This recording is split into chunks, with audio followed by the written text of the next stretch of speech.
Lokvani news network, बातमी मागची बित्तम बातमी. सांगली जिल्हा लोकसभा निवडणुकीत खासदार संजय काका पाटील यांच्या उमेदवारीला विरोध करणाऱ्या जत तालुक्यातील माजी आमदार विलासराव जगताप यांना भाजपा पक्षातून हकालपट्टी करा अशी मागणी जिल्ह्यातील पदाधिकारी यांनी केली आहे. पाहूया जिल्हा पदाधिकारी काय म्हणालेत. सांगली लोकसभेसाठी भारतीय जनता पार्टीमार्फत संजय काकाची उमेदवारी जाहीर करण्यात आलेली आहे.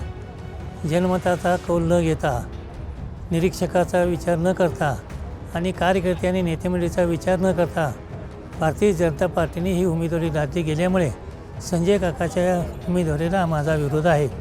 त्याची कारणं अशी आहेत की संजय काकानं झेडपीमध्ये गद्दारी केली, सांगली महापालिकेमध्ये गद्दारी केली, मार्केट कमिटीमध्ये गद्दारी केली.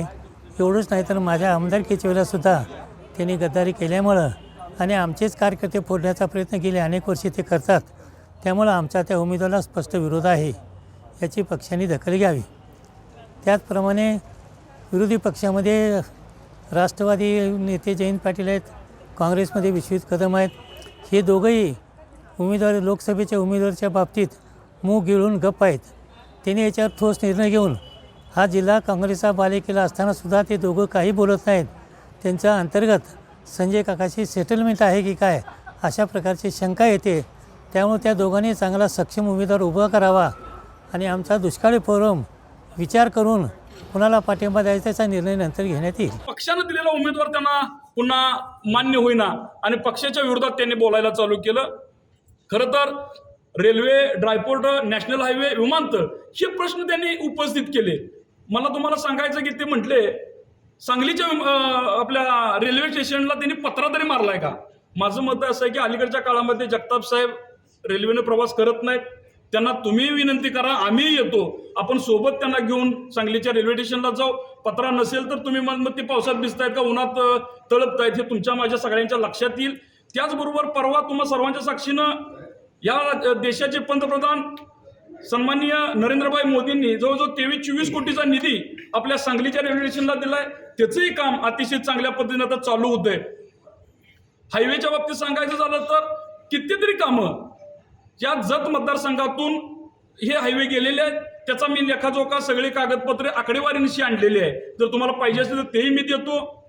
त्यानंतर त्यांचं मत आहे की ड्रायपोर्ट, आता ड्रायपोर्ट रांजणीला करण्यासाठी प्रयत्न खासदार संजय काकांनी केले, त्याचे पत्रव्यवहार माझ्याबरोबर आणलेले आहेत.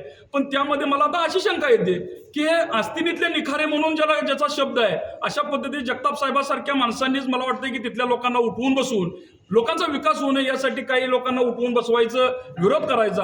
आता तो तिथला विषय संपवून आपण सलगर या ठिकाणी ड्रायपोर्टसाठी जागा बघितली होती, तिथेही अशा पद्धतीचंच कृत्य घडलंय. मग ह्याच्या पाठीमागं कोण कोण आहे आता जगताप साहेबांसारख्यांच्या तोंडातून येईल थोड्या दिवसात. त्याच्याबरोबर ते म्हणतात की समविचारी लोकांना सोबत घेऊन आम्ही आमचा निर्णय जाहीर करू. मला असं वाटतं की समविचारी माणसं यांच्यासारख्या विचाराचीच काय असली तर भारतीय जनता पार्टीमध्ये काम करणारा मला वाटत नाही की यांच्याशिवाय कुणी अशा विचाराचा माणूस आपल्यासमोर येईल. येत्या 8 दिवसामध्ये तुमच्या लक्षात येईल भारतीय जनता पार्टी एकसंघपणे काम करणारी पार्टी आहे. जिल्ह्यामध्ये एक हातात हात घालून खासदार संजय काकांच्या विक्रमी मताने निवडून येण्यासाठी ते काम करतील. दादाबापूंचा वारसा त्यांना आता का आठवायला लागलाय मला माहित नाही, कारण दादाबापूंचं राजकारण त्यांनी स्वतः जवळनं बघितले. त्या काळात त्यांनी कुणाची तरी तळी उचलायचंच काम केले, पण आता त्यांना वाटायला लागले की बापू चांगले होते, दादा चांगले होते, का वाटतंय हे माहित नाही. दुसरा विषय त्यांनी एक मांडला की संजय काकांची जयंत पाटील साहेब व विश्वजित कदम साहेब यांच्या बरोबर सेटलमेंट आहे का. आता मी संजय काकांचा किंवा भारतीय जनता पार्टीचा उपाध्यक्ष या नात्याने मी सांगेन की असली कोणतीही गोष्ट नाही. काँग्रेस आणि राष्ट्रवादी हे स्वतंत्र पक्ष आहेत, त्यांची विचारधारा वेगळे आहे, त्यांचे नेते वेगळे आहेत, त्यांचं काम वेगळं आहे. मग असं विलासराव जगतापांना असं का वाटावं. मला वाटतं की त्यांच्याकडे बहुतेक काँग्रेसचं विरोधी आमदार, काँग्रेसचे ते स्वतः विरोधी आमदार आहेत. ते म्हणजे काँग्रेसचा आमदार हा त्यांच्या विरोधातला आहे, पण ते काँग्रेसचे प्रवक्ते झाल्यासारखं का बोलतायत हे काय कळायला आता सध्या तरी वाव नाही. जयंत पाटील साहेबांच्या बाबतीत विचारलेल्या प्रश्नाला विश्वजित कदम साहेबांच्या हे मोठे नेते आहेत, त्यांच्याबद्दल त्यांचे प्रतिनिधी असतील किंवा जयंत पाटील साहेब असतील, विश्वजित कदम साहेब असतील, ते उत्तर देतील. पण काकांच्या बाबतीत त्यांनी प्रश्न उपस्थित केला म्हणून भारतीय जनता पार्टीचे उपाध्यक्ष नात्याने आम्ही तुम्हाला उत्तर देतो की असा कोणताही प्रकार या जिल्ह्यामध्ये नाही. हे सगळ्या पक्षाच्या लोकांच्यावर टीका करतात. पाठीमागच्या काळामध्ये तुम्हाला आठवत असेल, तुमच्याकडे रेकॉर्ड असतं. आज यांना विश्वजित कदम साहेबांनी जयंत पाटील साहेबांच्या बाबतीत बोलत असताना पतंगराव कदम साहेब कसे चांगले होते हे सांगतात. पण पतंगराव कदम साहेबांच्यावर यांनी केलेले टीका आपल्याकडे आहेत, आपण सांगावं, दाखवलं जनतेला तर अतिशय बरं होईल. दुसरी महत्वाची बाब, आज हे जसं खासदार संजय काकांचं तिकीट बदला, आम्ही असं करू तसं करू, अशा पद्धतीची यांची भूमिका ही सातत्यानं असते. यांच्या मनाविरुद्ध एखादी गोष्ट घडली की हे हाताताईपणा करायला चालू करतात. त्या पद्धतीने हा कालचा त्यांचा केविलवाना प्रयत्न आहे. असाच प्रयत्न त्यांनी माझ्या माहितीप्रमाणे जतच्या विधानसभा प्रमुखाचं नेमणूक झाली भारतीय जनता पार्टीकडून रवी तमकोंडा यांची, त्यावेळी त्यांची नेमणूक रद्द करावी असंच त्यांनी थैथयाट केलेला होता. मला वाटतं की त्याला कुठं पक्ष दाद देत नाही. या सगळ्या ह्याच्यामध्ये असा विचार केला तर आम्हाला असं सर्वांना वाटतं, आणि भारतीय जनता पार्टीचे जिल्ह्याचे उपाध्यक्ष या नात्यानं आम्ही दोघंही तुम्हा सर्वांना सांगू इच्छितो की असं काम करणाऱ्या माणसाला, की जो पक्षाच्या पक्षामध्ये उमेदवारी मागणं, उमेदवारीसाठी प्रयत्न करणं हे कुणाचं गैर नाही, पण एक वेळ उमेदवारी फायनल झाल्यानंतर आपल्या पार्टीच्या, भारतीय जनता पार्टीच्या उमेदवाराच्या विरोधामध्ये आपण उठावं आणि नको ते नाहीत असले कारण नसतानाचे आरोप करावेत, की ज्याला कसलाही आधार नाही अशा पद्धतीचे आरोप करावेत. ही गोष्ट मला वाटते जगताप साहेबांना शोभनीय नाही. त्यांनी ही गोष्ट इथून पुढच्या काळामध्ये बंद करावी.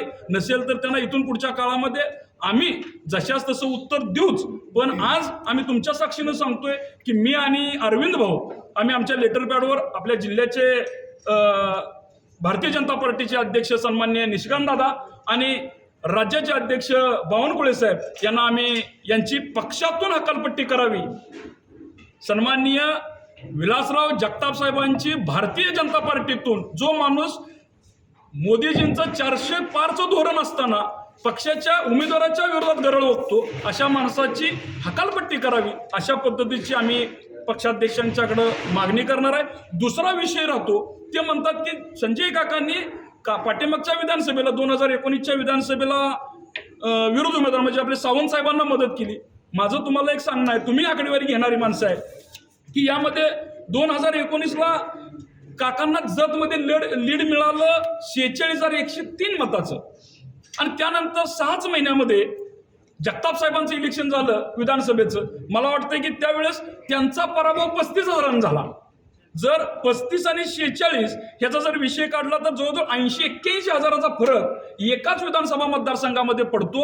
माझं मत असं आहे की जगताप साहेबांना जर वाटत असेल की खासदार संजय काकांनी गद्दारी केली तर त्यांनी एक असा मेसेज दाखवावा, एक असा फोन कॉल दाखवा की खासदार संजय काकांनी आपल्या सावंत साहेबांना, विक्रमदादांना मतदान करा म्हणून सांगितलं. अशा पद्धतीचा एक तरी त्यांनी मेसेज दाखवावा. मग त्यांनी गद्दारी केली का यांच्या, तुम्हाला माहितीसाठी सांगतो, त्यांचं आता वय झालंय, या वयाच्या मानानं त्यांचा तोल जातोय आणि त्यामुळं ते लोकांच्यावर अशा पद्धतीने आरोप करतात.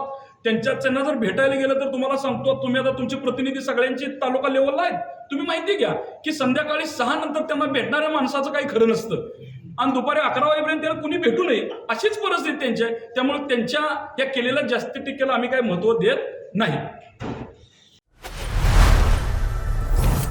लोकवाणी न्यूज नेटवर्क, बातमी मागची बित्तम बातमी.